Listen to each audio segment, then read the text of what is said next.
Dobrý, v Music One sa úplne zbláznili. Očividne nevedia, čo od dobroty robiť. Ja by som ich poslal strúhať mrkvu pre zajačie siroty. Predstavte si, tvrdia, že budú vyrábať klipy pre slovenských umelcov. Tých umelcov, čo ani nemajú poriadne uši, ani predné hlodáky. Niektorí dokonca ani nežerú mrkvu. Na takých chcú míňať čas, peniaze, štúdio aj kamery.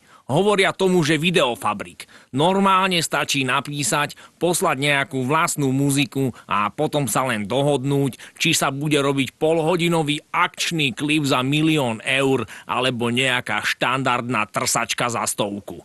Ja som zásadne proti. Trvám na tom, aby sa Music One radšej venovala nakrúcaniu dokumentov z kapustných polí a do nočného vysielania budem pretláčať hardkorové zajačice s veľkými ušami. A keď sa naštvem, tak to budú robiť aj s králikmi.